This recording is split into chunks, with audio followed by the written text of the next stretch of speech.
Make sure I got the right agenda. Madam Mayor, recording has begun. Thank you very much. Good evening, everyone. Thank you for joining us. I would like to officially call this meeting to order at 6:02 PM. Would you, before we do the Pledge of Allegiance, I'd like to do a roll call. Councilman Goldsmith, Here. Councilman Challenger. Yes. Councilwoman Bryant Ward. Here. Councilman Jenkins, Here. and Mayor James is here. Could you please stand and join me in the Pledge of Allegiance? I pledge allegiance to the flag of the United States of America and to the republic for which it stands, one nation, under God, indivisible, with liberty and justice for all. Thank you. Okay, first item on the agenda is the approval of our minutes. Council, have you had the opportunity to look at the 3 minutes that have been attached to the agenda? And if so, do I have a motion to accept the minutes?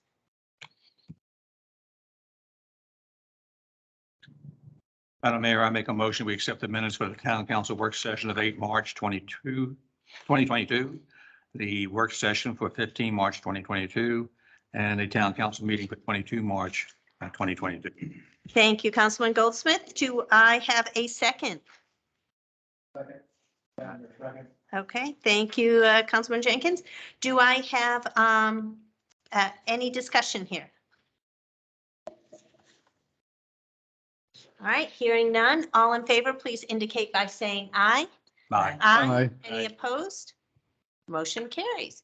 Brings us to our next item, which is our public forum. Do I have anybody who would like to speak? If so, please state your name, your address, whether you live in the incorporated town limits, and please limit it to 3 minutes. Do I have anyone who would like to speak this evening?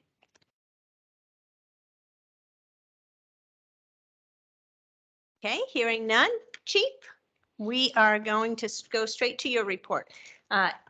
Hopefully council has had the opportunity to look at the report. If you have any questions for the chief, please let me know.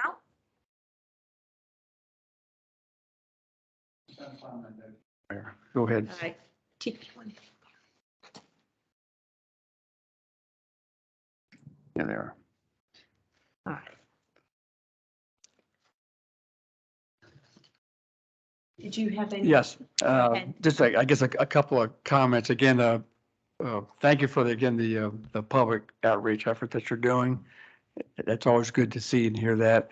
And two, the training is going on. Again, it's again good that the public sees and knows that. And then on one of the slides, let me get to my notes here.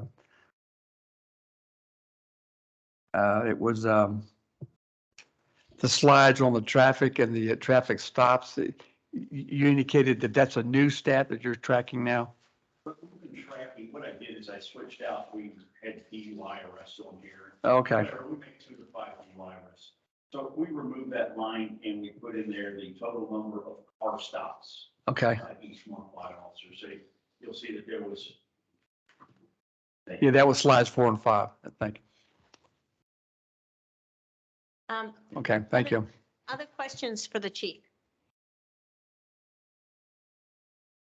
Again, thank you very much for the verbal judo. That was great. And even last night, the Crime Watch over there at Hawthorne Green, boy, did they pack the house, and they were so appreciative of that. And you and your staff able to answer questions. So thank you for that and your outreach, as Councilman Jenkins says, within the community. That's very important. Thank you. We enjoy it, and you'll see there's quite a few coffee with the cops coming up, and we have more being scheduled. So if anybody wants to join us during those evenings, you're welcome to. And I'm sorry, I didn't, so the Clark's Run is still on for the 12th? I don't think I ever got a full confirmation. We have it penciled in on our calendar.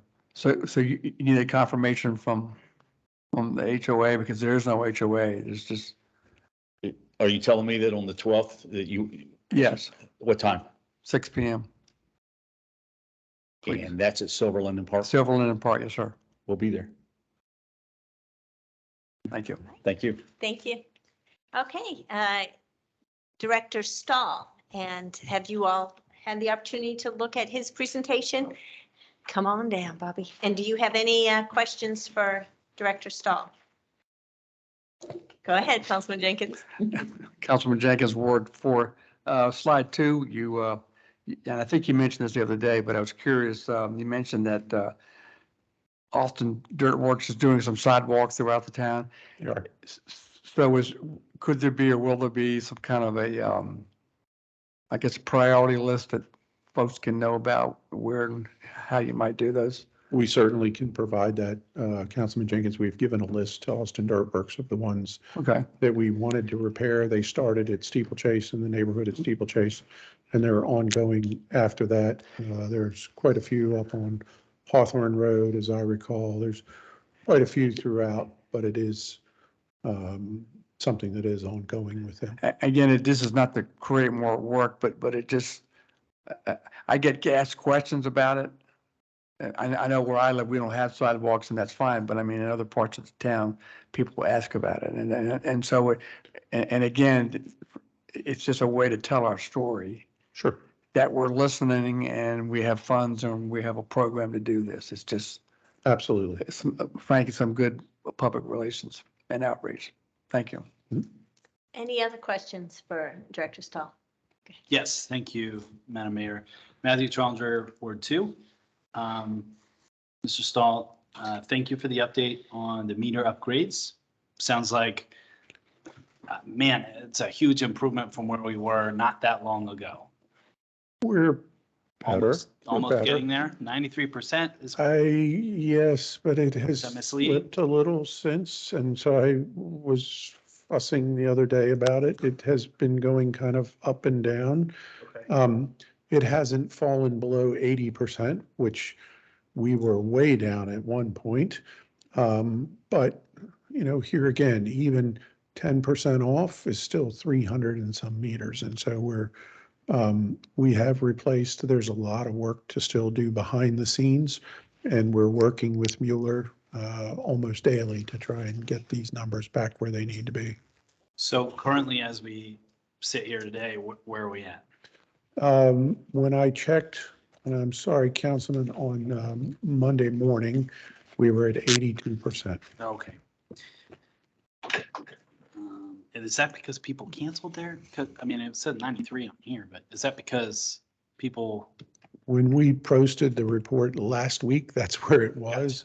And so meters have failed. There have been the possibility that a repeaters for some reason isn't working. It was noted to me that maybe the collector at Wills Park was not reporting the way it was supposed to. There were quite a few excuses, and I'm yet to hear back what the reality is. So we are working on that to try and remedy that. Bobby, we were at 88% this morning. This morning? Yes. Okay, so it has gone up, yeah. We were fussing with them yesterday. There was no two ways about it, and but when I Bobby. did check Monday morning, it was at 82. Do you want to speak to what Mueller has guaranteed us in their contract? We were guaranteed in the original contract 98%. 98? So it's very challenging when you don't have reporting. And so it has been challenging all the way across the board. So it's a challenge. Yeah, well, guarantees are only so good as what the penalties are if you don't achieve that. Do we have any penalties? There weren't. So this guarantee doesn't mean anything. Well, you're correct. That's right. Just reputation. Councilwoman Bryan.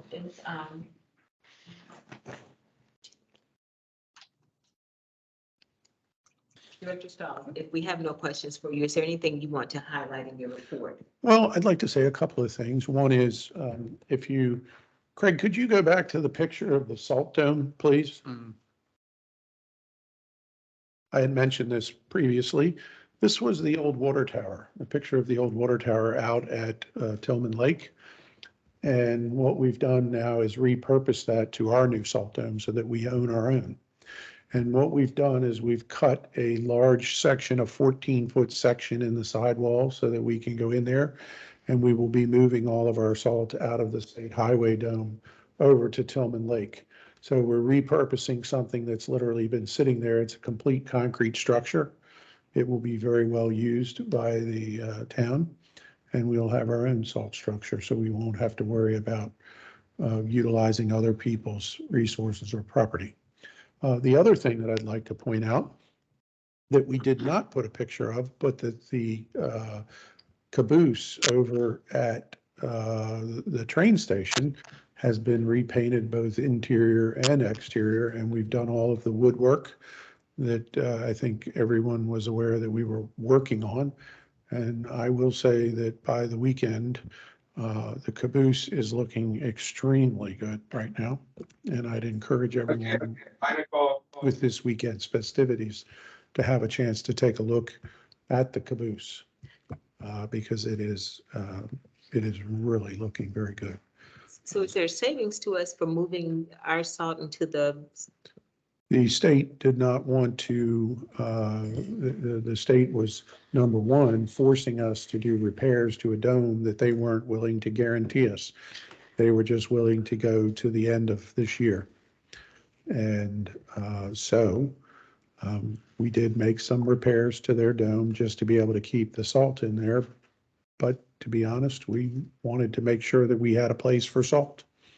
And so when I started looking around, I just happened to be over there one day looking at a water leak at Tillman Lake and just happened to say, wow, you know, if I cut a hole in the side of that, maybe that would store a good portion, and that dome right there will store 500 tons of salt. So it'll be more than what we would generally need in any given year. And we'll be able to use our own resources in that situation. So I think it's very positive. The other thing I guess I would point out to you is that we have had some serious challenges with not only recruitment, but also with retainage. And we have, since we hired the 4 new people that we hired, we have lost 6, and we are now, we have 2 more that have resigned recently, and we're waiting, we're within their 2-week notice period. So that we're losing people quickly, and it's becoming a real challenge for us. so that's a net loss of 4. You hired 4 and lost 8? We have hired 4, well, I'm sorry, we've lost 7. So we have hired 4 and lost 7. So we're, and some serious, DR Cox, our Assistant Director for Maintenance, has resigned. Matthew Hancock, he's one of our operators, has resigned, going to the county. DR is looking to switch professions. It's really becoming a challenge for us. So we're trying to hire, but trying to hire people who know our business, who you know, it's becoming a big challenge for us. Is this all related to salary? I think it's related to a number of things. I think it's the general economy as a whole. I mean, we're not facing something that any other, I'm sure with the hospital that you're having a hard time hiring people, keeping people retained. It's what we're doing. We're just seeing because we're on the lower end of the salary spectrum, people have a lot of choice on the lower end. And so people are willing to go and. But you have a relationship with these individuals. Are they not telling you why they're leaving? You know, Well, I will say this, several people that left were not by their choice. Okay. We did have some okay. some personnel challenges that we had to deal with, but some are leaving because of their choice. And I think it's because, you know, to be honest, right now, as I'm sure you're well aware, you know, it's an employee market right now. It's not an employer market. It's very hard for employers to keep people and to retain people and to hire people. And what happens on the lower end is that benefits, as good as our benefits are, and as good as I think we offer as far as pension and health insurance and all of those things, it's hard on that lower end, on the younger people, to attract them because they don't see it, you know, oh my God, I'm 25 years old. My pension is, you know, a long ways off. I will never see that. Or I don't need the doctor. I'm not, I don't use the health insurance benefit. I hear it all the time. It's hard when you're an older person like myself. The pension's very important. The health insurance is very important. And so those are benefits for an older, but generally speaking, the ones that are leaving for us are all on the younger. I mean, I think DR is, in his mid-30s. He's about the oldest one that we've had leave. So it's a challenge. Well, hopefully when we get our reports, I think we're going to see it May 8th. Is that right? I think so. Then I think our eyes are going to be open to a lot of surprises, or maybe not.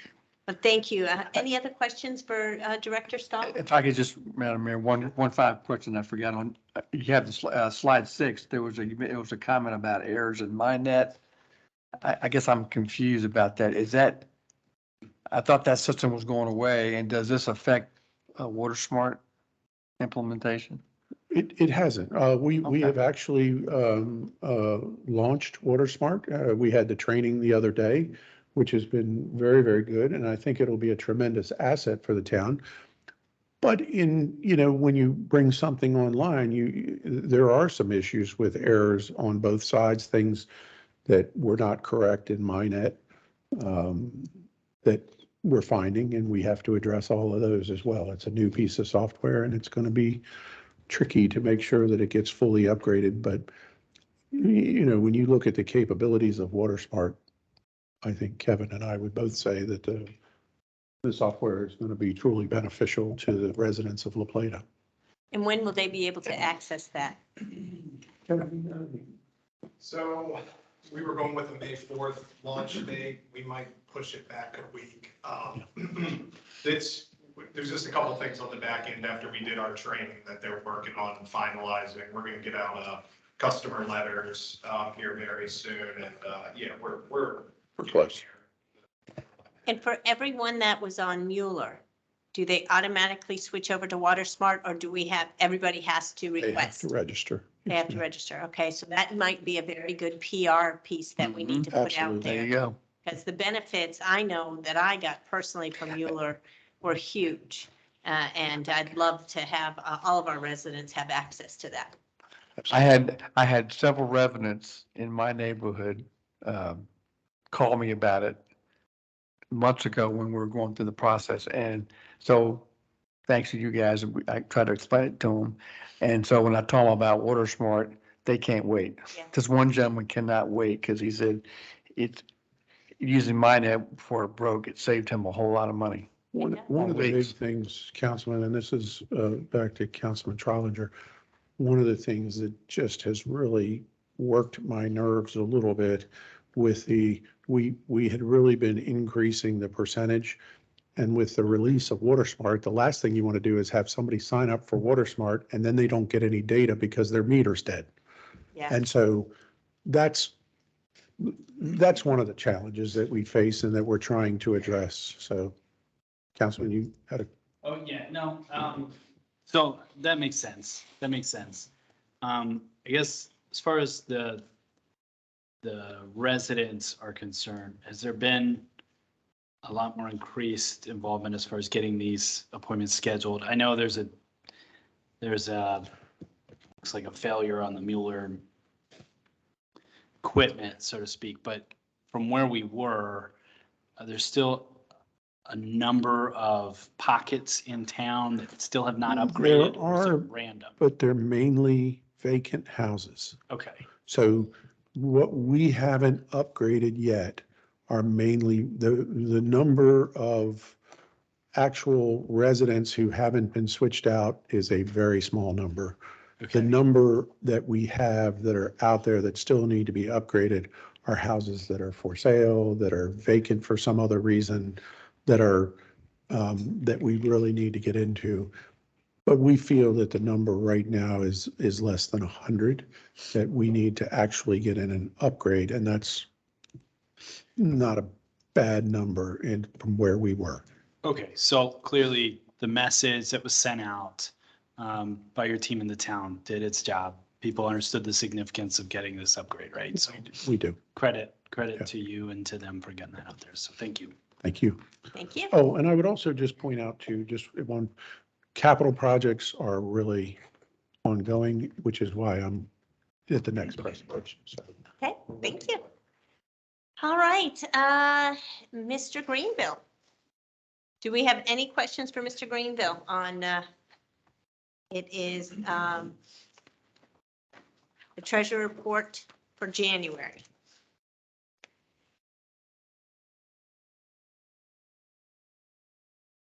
All right, hearing none. That was an easy one. And thank you today for your participation in the meet and confer with the county on our tax differential. It'll be interesting to see if they accept your request to keep it the same as last year. So thank you for that. All right, that brings us to, oh, look, Bobby, it's you again, Southwest Quadrant Pump Station.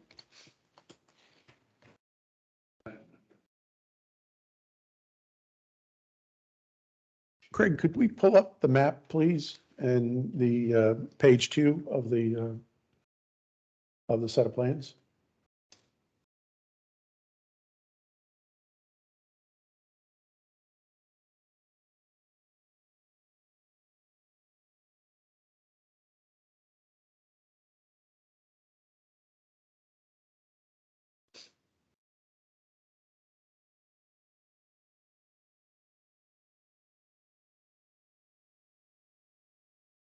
Okay, could we slide to the next, to page 2, please?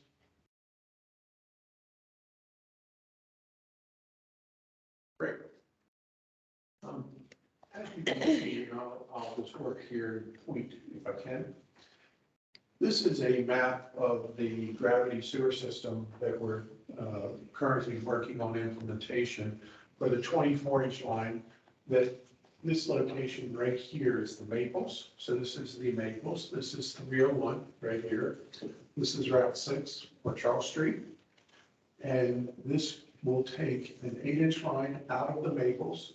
We will be able to eliminate the pump station that's at the front parking lot of the Maples. And we will run a 24-inch gravity sewer line all the way down. We will cross Route 6 right at Curly Hall Road. We will go down our road going into the wastewater treatment plant, and we will go over to the influent pump station. So we will take a 24-inch line all the way down there. What I've laid out for you here in red is that's the portion of that 24-inch line that was already put in.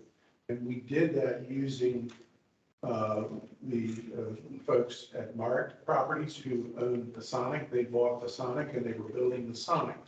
And while they had that under construction, and while the church was under construction, we went down and we laid that sewer line in as a line. What we will need to do is to complete that project. And so it is funded, as you saw it on the, when we got the USDA funding. It was one of the projects in the USDA funding.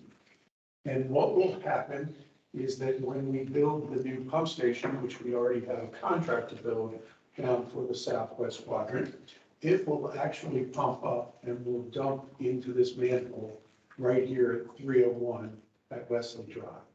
So this will be part of allowing that new pump station to get to its larger percentage. What we talked to USDA about, because we had a contract with Gradient Construction to build the pump station, was would they allow us to get Gradient to build the rest of this pipeline using a change order. And surprisingly enough, USDA said yes to us. So we were allowed by USDA, and of course, we have not taken them this bid back, and we will have to get their approval for the bid. But we have a bid from Gradient Construction to complete that 24-inch line all the way down. The other part of the Gradient bid was to take a 12-inch line and leave a blank 12-inch line and put it all the way around to this location on 301. And that empty 12-inch CPVC C900 pipe will be for the use of gray water or effluent at a later time.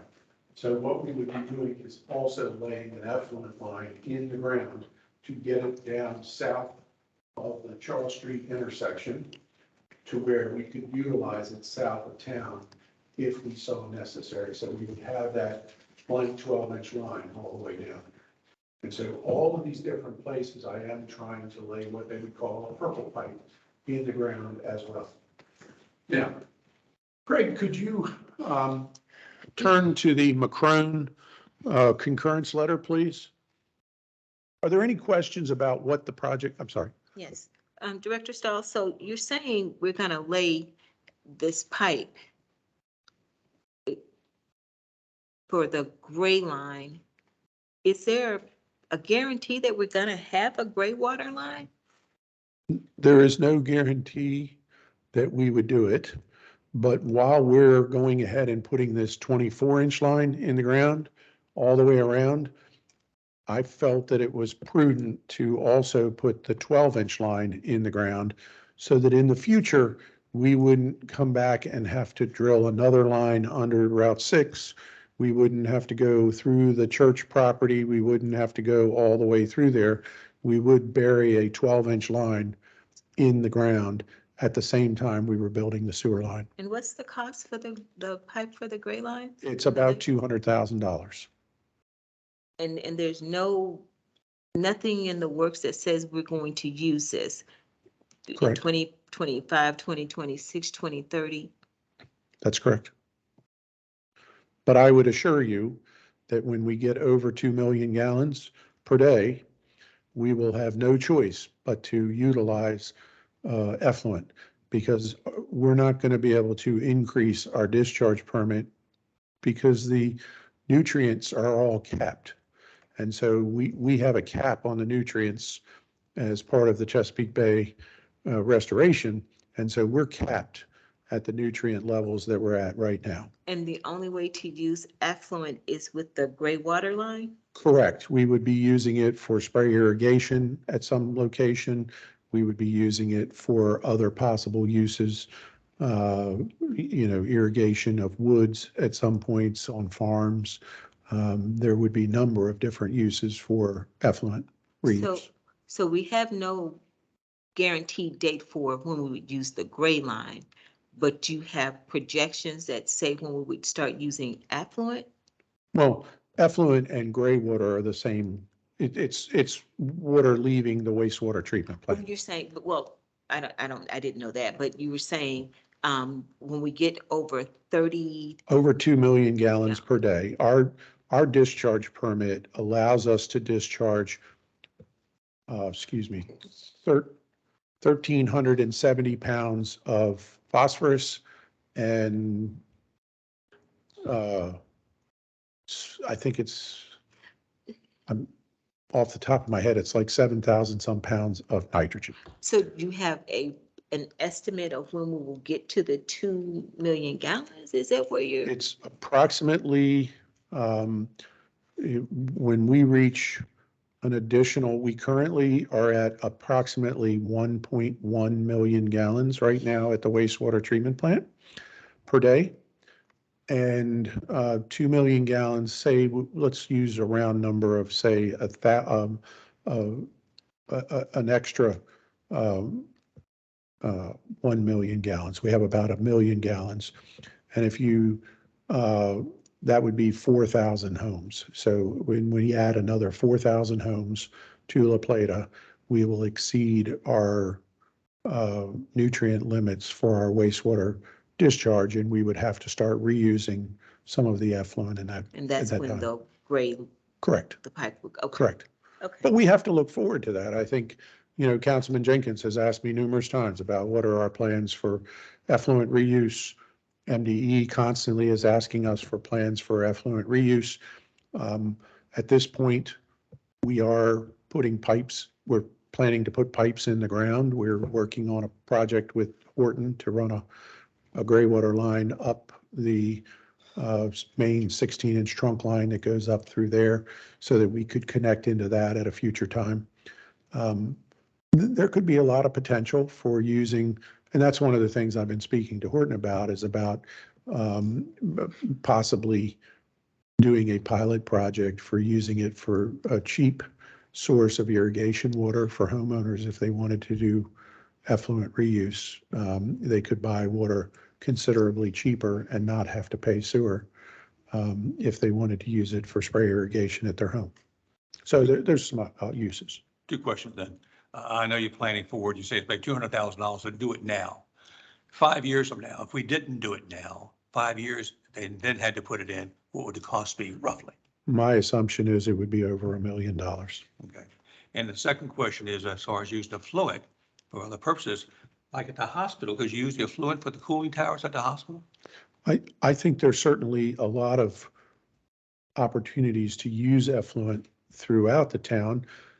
We don't do a very good job yet on the East Coast of looking at options for effluent reuse. I mean, to be honest, there's no reason that you couldn't use it for fire water, for instance. Put in a separate system for fire suppression.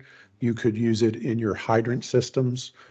The trouble is today it's all tied in with potable water. Everything is potable water, and should probably, as I used to say at Cheney all the time, we should be doing effluent reuse for concrete.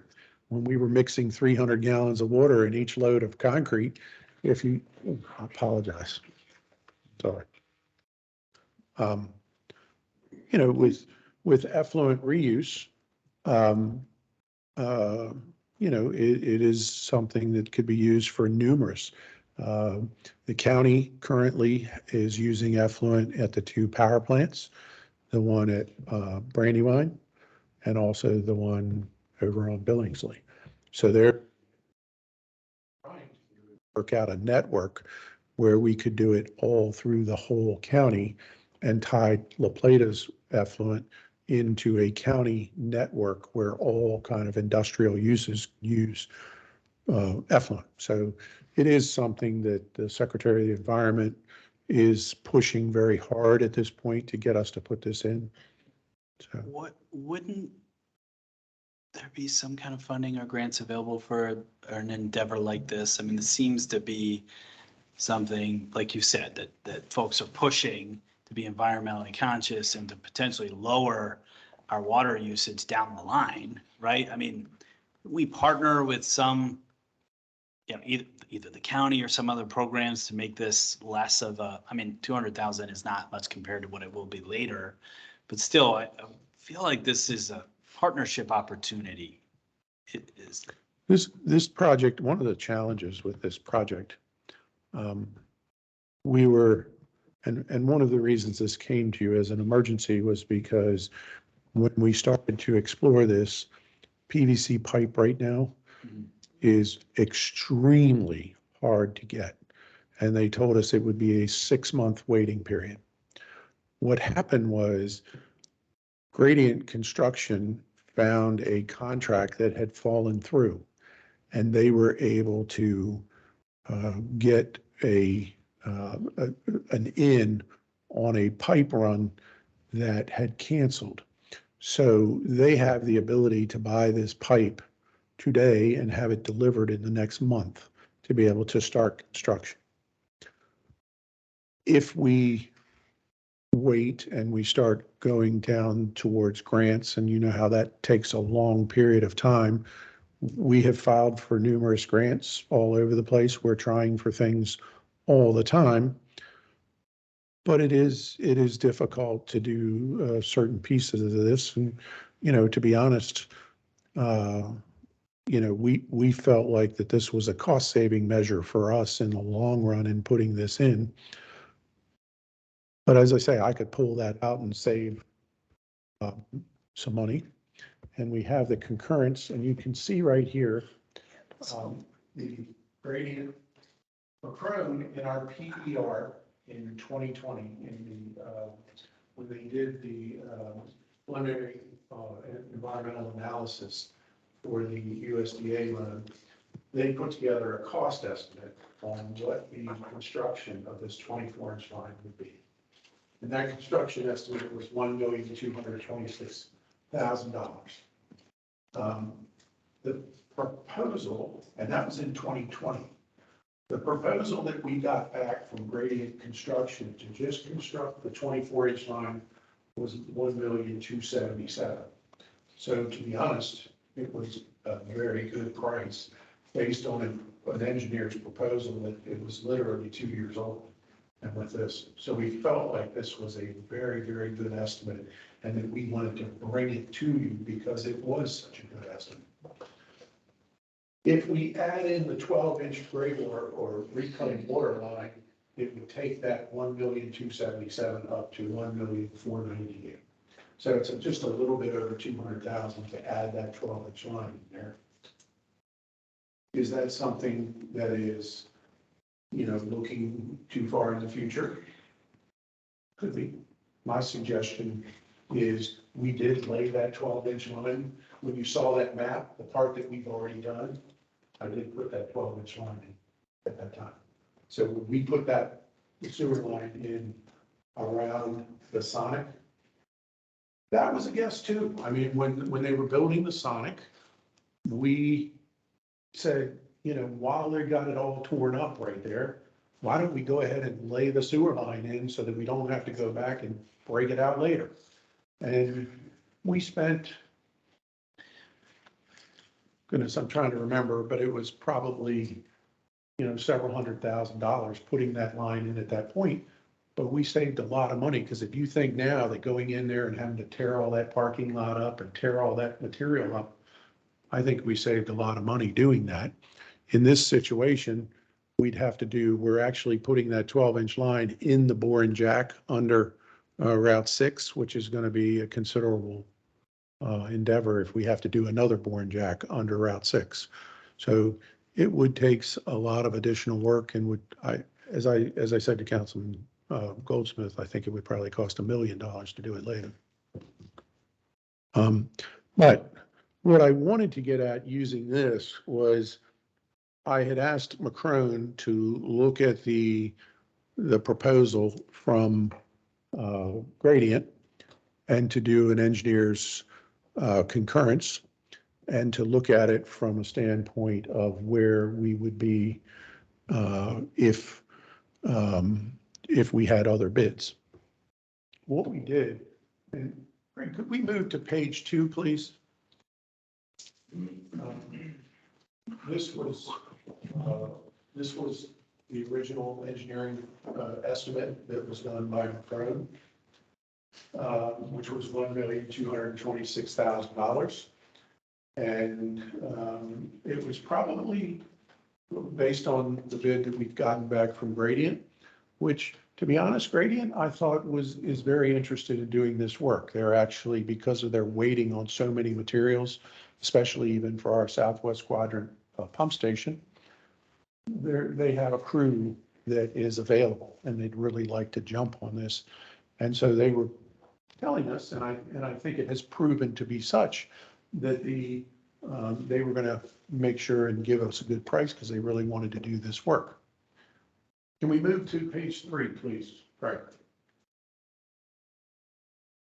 If we looked at this and we applied inflation to the number, the $1.226 million, and we applied an 8% inflation factor, that would add $98,000. When we apply also a 31.3% increase in building materials, which is using the CPI for building materials, that would increase the bid by $383,000. If we took wages and salary increases of 7.8, which is what we're seeing as far as construction industry wage rates with 7.8%, and then compensation factor of 7%, it would increase that bid to actually 1 point, if they redid their proposed engineering estimate, it would be 1.889 today. So we feel like that Gradient's bid of 1.4 498 would be a very good bid and would be a reasonable bid for us. And what we brought before you today in this was we would like for the council to approve the town manager to enter into the change order with Gradient Construction to add 1.498575 to the existing contract with Gradient Construction so that we could build not only the pump station, but also the Southwest Quadrant gravity line, which would also include the 12-inch effluent line. Okay. All right. Any other questions? I just want to comment that actually I personally believe that it's much better to spend up front and save at the back end than keep hoping it's going to get cheaper, because it's not going to get cheaper. So I applaud you for thinking ahead like that and looking for the future. Thank you. And also, since the opportunity presented itself, seeing that we are in a supply shortage right now, I have no problem whatsoever is seizing the moment, as they say, and getting the product here versus waiting. Councilman Jenkins? I would just add that I think it's prudent to do this now, but also prudent to really think about sustainability, in terms, particularly with water supply. I mean, because I think this is going to be an ongoing issue, it has been, and will continue to be. And perhaps there's not going to be an immediate return on this investment, but I feel that it is a good investment in the future, because I think using gray water and, again, recycling is going to be increasingly more important, well beyond what we're talking about. I think, so, I agree with, our other council members here and the mayor. I think what would be a good idea, because I think our town does a really good job at identifying potential future opportunities, right? So you've identified a moment in time where we can lay the groundwork for later. I think it's great.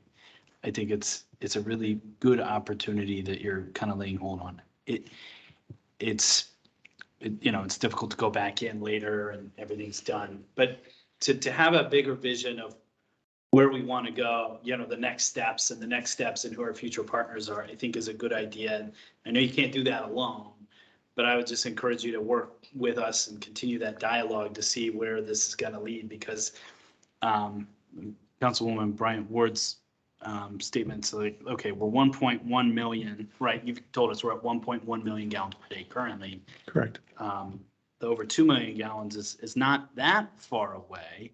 No. But, how can this benefit our residents, in the 5-year term, right? And not just the 7 or 10-year term. So I just encourage you to use this opportunity to look at a bigger vision as far as how we want to include this in a total network, like you were talking about with the county overall. And Councilman Trolinger, my plan, as you know, we have been trying to get on the schedule to make an effluent reuse work session. I have something prepared because I have lots of thoughts on it. I would tell you that my personal thought is that we should be using 100% of our effluent every day. I think what's sad is that we produce a very good, very effective, and very clean effluent from our wastewater treatment plant today. And in my own personal opinion, the farmer and the environmentalist that I am, I honestly feel that it is very prudent to be using effluent today. We produce, good, clean effluent that farmers every day are worried about, irrigation for their crops so that they can. I would love to have an effluent line on my farm, because I promise you it would change the economics of my farm tremendously and take a lot of the risk out of what's going on. And I fussed at MDE when we came out with the original ENR plans for the wastewater treatment plants in the state of Maryland. There was a huge push to remove one additional part per million of nitrogen. And we spent probably in the neighborhood of $1 billion in Maryland upgrading all of the major wastewater treatment plants to ENR, which we went from 4 parts per million nitrogen to 3 parts per million nitrogen. And my argument was if we use that same money to go out there and run effluent lines all throughout the agricultural areas and take the clean effluent that we're all producing. And between the county and the town today, we're producing almost 10 million gallons of good, clean effluent. And if we started putting that out there onto the farms and reutilizing it for irrigation, I think it would do a lot for and we wouldn't be worried about, the 3 parts per million nitrogen or, 4 parts per million nitrogen. We'd be utilizing it in the farm fields. And so, I think that's what the state of Maryland is finally getting to at this point. When we made the presentation, Bill and I went up and made a presentation back in 2008 when we were permitting the Willow Lane pump station. We asked them to give us the permit to run a 12-inch line back to Willow Lane, and we would do an effluent reuse project as part of the development of Heritage Green. We were told at that time by Dr. Chen that we were too far ahead of the curve and that Maryland wasn't there yet. Bill and I have even talked recently about the fact that, my God, we sure wish that we'd have laid that line in the ground and put it there, because now trying to get a line from the wastewater treatment plant all the way back to the pump station would be a hell of a project. It would be massive. And we would have had it in at that point because we were already running lines down to the plant. And it just didn't happen. And it's just, we didn't think far enough ahead. And I applaud you saying that we need to think far ahead, and I would totally agree. Okay, so do I have a consensus for us to move this forward to legislation on the agenda today? Okay, Yes. Yes. all right. Councilman Brightmore? Good, okay. We'll see you in just a second. All right, moving along, legislation, our first ordinance is ordinance 22-03, Historic Preservation Commission for consideration of adoption. Yes, Madam Mayor, Town Council. An ordinance concerning Historic Preservation Commission code revision for the purpose of amending Chapter 11, Historic Preservation Commission. You have to excuse me, to revise the number of commission members, to alter the language in which a council member is appointed to the commission, and to alter the voting rights of said council member. Well said. All right, do I have a motion to accept ordinance 22-03 as presented? Madam Mayor, I'd like to make a motion to accept ordinance 2203 as presented. And do I have a second? I'll second. All right, any discussion? All in favor, please indicate by saying aye. Aye. Any opposed? Motion carries. Brings us to ordinance 22-06, which is going to be for introduction, and then we will have a public hearing. So would you like to introduce it first? Yes, Madam Mayor. An ordinance concerning Town of La Plata fiscal year 2023 tax rate for the purpose of adopting the Town of La Plata FY 2023 tax rate and all matters generally relating thereto. Okay, so I would like to officially call this hybrid public hearing to order. The procedures, Town of La Plata hybrid public hearings will be conducted in the following manner. At the discretion of myself, speakers' comments may be limited to 3 minutes. If you wish to speak, either here in person or online, You must announce your name when joining virtually or state your name up when you're here and keep your phone muted until you are called to speak. You'll be added to a list if you haven't already been. The written documents for the record should be emailed to the town clerk, who will present it to the mayor prior to the opening of the hearing. If you have questions or would like to submit written documents for the records, please contact the town clerk prior to the close of the record. The review of the public notice. For the record, I'm going to confirm that an affidavit was sent in the April 20th, 22 paper, and related certificate of publication was advertised in April 8th, 2022 edition of the Maryland Independent newspaper. Is that correct, Mr. Greenville? Yes, it is. Thank you very much. So Kevin, would you like to come on up and give us some information on the constant yield tax rate, please?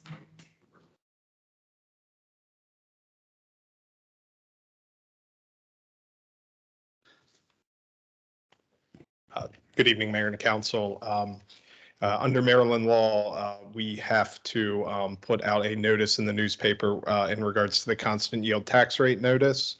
The constant yield tax rate measures your tax rate that you would need to keep in effect based off your assessable property growth. So under the constant yield tax rate, our taxes, by how they calculate that, are actually increasing this year. So if we keep our tax rate at 32 cents, which is what it was last year, based off our assessable base, we will be pulling in more revenue for this fiscal year. So that's why the constant yield tax rate says it is increasing. We're not increasing our tax rate. It's just that our assessable base is growing. So if we keep the tax rate at the 32 cents, we will be pulling in more revenue.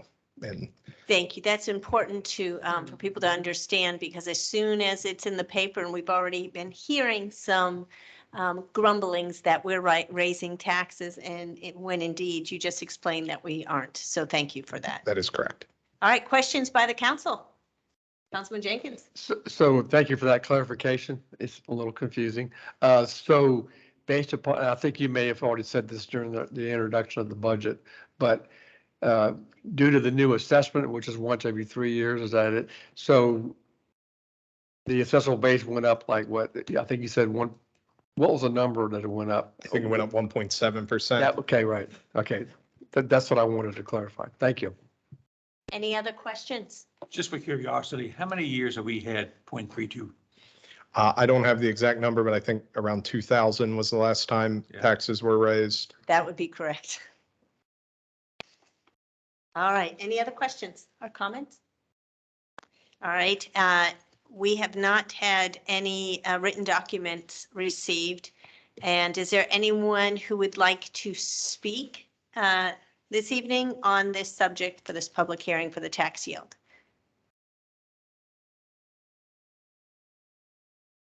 Okay, hearing none. Last chance for council to ask any questions?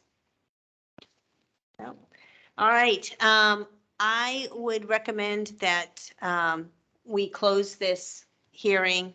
We could keep it open, but since there has not been any written documentation or anybody showed up to have any questions, I would recommend that we close the hearing today.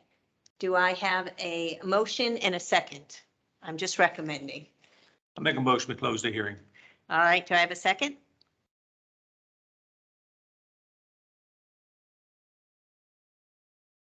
I will second. All right, all in favor, please indicate by saying aye. Aye. Aye. Any opposed? All right, motion will carry with that. We will close that, and we will adjourn our public hearing as of now. Thank you so much. I appreciate it. Thank you. All right, going on to our next item on our agenda would be, I'm losing my papers all over the place here. Stand by. Here we go. It would be Resolution 22-10 Southwest Quadrant Regional Sewer Pump Station. Yes, Madam Mayor, Town Council, a resolution concerning Southwest Quadrant Regional pump station for the purpose of authorizing the town manager into a contract agreement for construction of the Southwest Quadrant Regional Sewer Pump Station and all matters related thereto. Thank you very much. Do I have a motion to accept the emergency ordinance of Resolution 22-10? Madam Mayor, I would make a motion to accept resolution 22-10, Southwest Quadrant Regional Sewage Pumping Station. Do I have a second? Madam Mayor, I second. All right, any discussion? All in favor, please indicate by saying aye. Aye. Any opposed? Motion carries. Thank you very much. Brings us to new business, commission reports. I'll start with you, Councilman Goldsmith. The design review board did not meet this past month. There were no applications for need to be approved. Okay, thank you. Councilman Trollinger. Thank you, Madam Mayor. Beautification will be presenting a plaque on Thursday night for the ceremony of the 20-year anniversary of the tornado that ravaged our town. So hopefully we'll have a good attendance and have a good moment of reflection and acknowledgement of what the town has been through and how the town has come together and how many other folks helped out during that time. Thank you very much. Councilwoman Bryant Ward. I have no updates. All right, Councilman Jenkins. Thank you, Madam Mayor. The planning, the Recreation Parks Commission didn't meet in April. So our next meeting is scheduled for May 11th at 7:30 in the morning. That is a good hour. Virtual. 7:30 Yeah. virtual. All right, I have some updates. As Councilman Trollinger just said, on the 28th, which is in 2 days, we will be having a commemoration of the 20th anniversary of the tornado. We will have the plaque that is going to be laid. We've had the newspaper out here. We've had the various TV stations out here. So you will see some reports that's going to be broadcasted on Thursday. And they all had the same sense, a sense of community that came out of this horrific event. We will have the U.S. Navy Band, the Commodores, that will be here. So they will start at 7 o'clock, which looks like the weather is going to cooperate with us. So let's keep our fingers crossed. On the 30th of April, which is this Saturday, we will be doing Celebrate La Plata. And Celebrate La Plata came about because of, after the tornado, really how we all came together as a community and persevered. So it will have our bed races once again. We'll be back. So that's always an exciting time. And we have some new groups that will be participating. There will be crafts and food, and the band playing is Taboo. They are fantastic. As I said in our last meeting, but it bears it worth repeating again, I have to thank the Easter Bunny, who came out on April 18th to do ice cream with our young residents.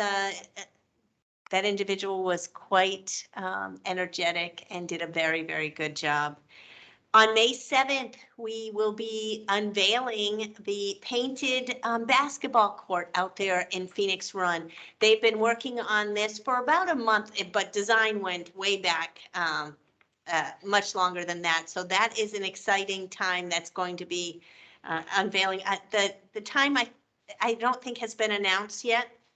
So look forward that through, we will, I'm sure, advertise it on Facebook.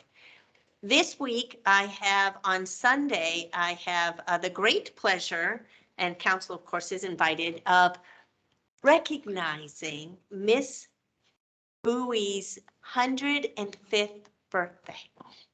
So she is over, her family has reached out to us, and I am beyond honored to recognize her birthday, because I just did a little bit of tallying when I was getting ready here, and she has been through 18 presidents, starting with Woodrow Wilson to now. She had Amelia Earhart took her first flight in 1928, so she was born for that. And there's so much more. Think about that, 105 years, what she has seen. So very, very excited about that one. Also, as I'm trying to pull this up on my iPad, I apologize. We do have some proclamations that we will be recognizing during our work sessions, but just coming up, we will have Police Week. That will be May 15th to May 21st. We will have National Public Works Week, which will be the same exact week. So that should be fun to recognize all of our great boots on the ground workers. We will have Click It or Ticket, which is an initiative that is a national initiative run from May 23rd to June 5th. That will be really bringing awareness of how important it is to wear your seatbelts. So on May 10th, we will be presenting these proclamations to the various departments. So please join us for that meeting as well. And with that, I think that that is all I have. So I will entertain a motion to adjourn. Madam Mayor, Oh, the event on the 7th at Phoenix Run begins at 11. 11 o'clock. Thank you very much. Additionally, the training, I guess the first session tomorrow at 1 o'clock for the ICMA training. Council has issues finding the links. The emails were mailed Friday afternoon. Data Prize spam filter kicked them out. I sent the email making you guys aware, but additionally, I've contacted ICMA and asked them to resend. So And they hopefully did, and they you did, did yep. receive those They as did. well as instructions, which did not come with the first email, interesting enough. But if you have any issues, just let me know. Wonderful. Thank you. Anything? Yep.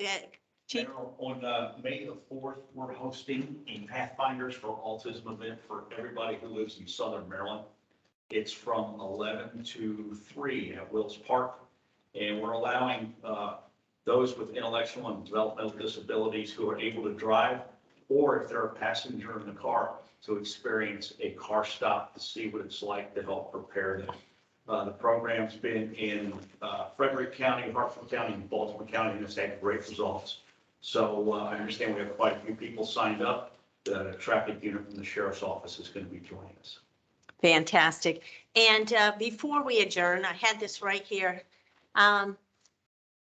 Today, several of us attended a funeral for Joey Gardner. So I want to recognize Joey and his 25 years of service to us. And it was a beautiful service. He passed away on April 13th, 2022. He was born on April 2nd, 1960 in Washington, D.C. to the late James Donald Gardner Sr. and Audrey Combs Gardner. Joey worked for the town for 25 years before retiring. He enjoyed fishing, playing the lottery, bingo, and spending time with his family. Along with his parents, Joey was preceded in death by his brother, James Donald Gardner. He is survived by his wife, Lorene, and as well as his sons, Joseph Gardner Jr., his daughter, Yvette, his brother, Jeffrey, who is also a great town employee here. His sisters, Vicki Long and Lori Ann Gardner. He is survived by 6 grandchildren and 2 great-grandchildren. So it was a beautiful ceremony today. He will be greatly missed, but I couldn't go without recognizing his passing. So with that said, I will entertain a motion to adjourn. I move to adjourn. Do I have a second? Second, Madam All in Mayor. favor, please indicate by saying aye. Aye. Thank you so much. See you on Thursday. 7:05. Recording has stopped. I could be home till 8. I may have to go down to the MGM. Yeah, good job, Bobby. So you did a very good job. Good job, presenting Bobby. that. Thank you.